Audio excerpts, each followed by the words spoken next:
KaraokeBooks. Around the World in 80 Days. Jules Verne. Introduction by Daniel Pratt. Translated by George. Makepeace Towle. Illustrated by Aivazovsky. Introduction. Jules Verne remains a favorite author among children and adults because his works are just fun. They always have adventure, colorful characters, suspense, and a rollicking good story. Around the World in 80 Days is no exception. Phileas Fogg, the fastidious English gentleman, bets his friends at the club £20,000, or what would be well over $1 million today, that he can circumnavigate the globe in a mere 80 days, traveling only by train, boat, and his own 2 feet, well before airplanes made such a feat easy. Nature, thieves, and a policeman named Fix are all out to stop Fogg before he can make it back to England and claim his prize, adding to the excitement of the story. Fogg with his faithful servant Passepartout, a play on the French for skeleton key and the English for passport, encounter a fabulous cast of characters, and Fogg even finds true love. The daring of Fogg has become the stuff of legend, inspiring not only several film and television adaptations, but even real-life attempts at the trip. The first step, though, is to dive in and see how Fogg does it. Chapter 1.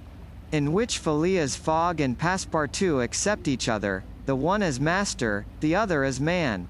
Mr. Phileas Fogg lived, in 1872, at No. 7, Savile Row, Burlington Gardens, the house in which Sheridan died in 1814. He was one of the most noticeable members of the Reform Club, though he seemed always to avoid attracting attention. An enigmatical personage, about whom little was known, except that he was a polished man of the world. People said that he resembled Byron, at least that his head was Byronic, but he was a bearded, tranquil Byron, who might live on 1,000 years without growing old. Certainly an Englishman, it was more doubtful whether Phileas Fogg was a Londoner. He was never seen on 'Change, nor at the bank, nor in the counting rooms of the City. No ships ever came into London docks of which he was the owner. He had no public employment. He had never been entered at any of the Inns of Court, either at the Temple, or Lincoln's Inn, or Gray's Inn. Nor had his voice ever resounded in the Court of Chancery, or in the Exchequer, or the Queen's Bench, or the ecclesiastical courts. He certainly was not a manufacturer, nor was he a merchant or a gentleman farmer. His name was strange to the scientific and learned societies, and he never was known to take part in the sage deliberations of the Royal Institution or the London Institution, the Artisans' Association, or the Institution of Arts and Sciences. He belonged, in fact, to none of the numerous societies which swarm in the English capital, from the Harmonic to that of the entomologists, founded mainly for the purpose of abolishing pernicious insects. Phileas Fogg was a member of the Reform, and that was all. The way in which he got admission to this exclusive club was simple enough. He was recommended by the Barings, with whom he had an open credit. His checks were regularly paid at sight from his account current, which was always flush. Was Phileas Fogg rich?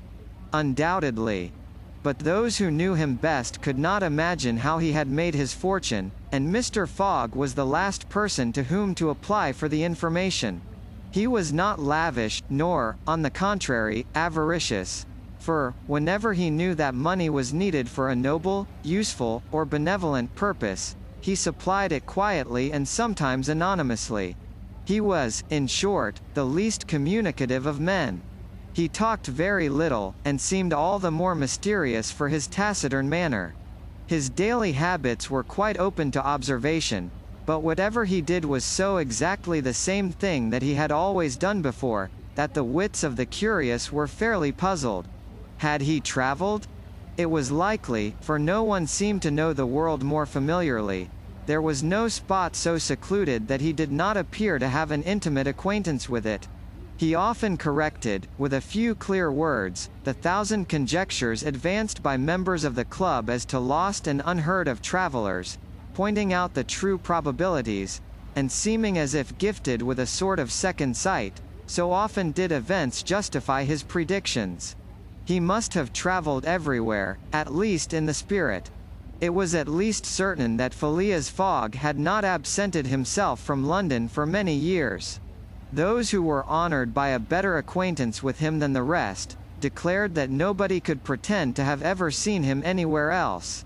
His sole pastimes were reading the papers and playing whist. He often won at this game, which, as a silent one, harmonized with his nature, but his winnings never went into his purse, being reserved as a fund for his charities. Mr. Fogg played, not to win, but for the sake of playing. The game was in his eyes a contest, a struggle with a difficulty, yet a motionless, unwearying struggle, congenial to his tastes. Phileas Fogg was not known to have either wife or children, which may happen to the most honest people, either relatives or near friends, which is certainly more unusual. He lived alone in his house in Savile Row, whither none penetrated. A single domestic sufficed to serve him. He breakfasted and dined at the club, at hours mathematically fixed, in the same room, at the same table, never taking his meals with other members, much less bringing a guest with him, and went home at exactly midnight, only to retire at once to bed. He never used the cosy chambers which the reform provides for its favoured members. He passed 10 hours out of the 24 in Savile Row, either in sleeping or making his toilet. When he chose to take a walk, it was with a regular step in the entrance hall with its mosaic flooring, or in the circular gallery with its dome supported by 20 red porphyry Ionic columns, and illumined by blue-painted windows. When he breakfasted or dined, all the resources of the club, its kitchens and pantries, its buttery and dairy, aided to crowd his table with their most succulent stores. He was served by the gravest waiters, in dress coats, and shoes with swanskin soles, who proffered the viands in special porcelain, and on the finest linen.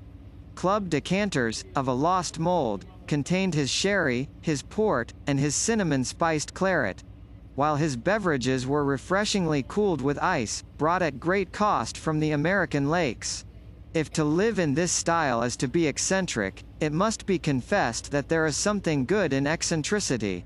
The mansion in Savile Row, though not sumptuous, was exceedingly comfortable. The habits of its occupant were such as to demand but little from the sole domestic, but Phileas Fogg required him to be almost superhumanly prompt and regular. On this very 2nd of October he had dismissed James Forster, because that luckless youth had brought him shaving water at 84 degrees Fahrenheit instead of 86. And he was awaiting his successor, who was due at the house between 11 and half past. Phileas Fogg was seated squarely in his armchair, his feet close together like those of a grenadier on parade, his hands resting on his knees, his body straight, his head erect. He was steadily watching a complicated clock which indicated the hours, the minutes, the seconds, the days, the months, and the years. At exactly 11:30 Mr. Fogg would, according to his daily habit, quit Savile Row, and repair to the Reform.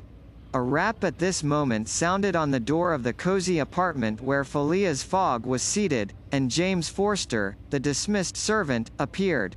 "The new servant," said he. A young man of 30 advanced and bowed. "You are a Frenchman, I believe," asked Phileas Fogg, "and your name is John?" "Jean, if monsieur pleases," replied the newcomer, "Jean Passepartout, a surname which has clung to me because I have a natural aptness for going out of one business into another. I believe I'm honest, monsieur, but, to be outspoken, I've had several trades. I've been an itinerant singer, a circus rider, when I used to vault like Leotard, and dance on a rope like Blondine. Then I got to be a professor of gymnastics, so as to make better use of my talents, and then I was a sergeant fireman at Paris, and assisted at many a big fire. But I quitted France 5 years ago, and, wishing to taste the sweets of domestic life, took service as a valet here in England. Finding myself out of place, and hearing that Monsieur Phileas Fogg was the most exact and settled gentleman in the United Kingdom, I have come to Monsieur in the hope of living with him a tranquil life, and forgetting even the name of Passepartout. Passepartout suits me, responded Mr. Fogg. You are well recommended to me. I hear a good report of you. You know my conditions? Yes, monsieur. Good. What time is it? 22 minutes after 11, returned Passepartout, drawing an enormous silver watch from the depths of his pocket. You are too slow, said Mr. Fogg. Pardon me, monsieur, it is impossible. You are 4 minutes too slow. No matter, it's enough to mention the error. Now from this moment, 29 minutes after 11 a.m. This Wednesday the 2nd of October, you are in my service. Phileas Fogg got up, took his hat in his left hand, put it on his head with an automatic motion, and went off without a word. Passepartout heard the street door shut once. It was his new master going out. He heard it shut again. It was his predecessor, James Forster, departing in his turn. Passepartout remained alone in the house in Savile Row. KaraokeBooks.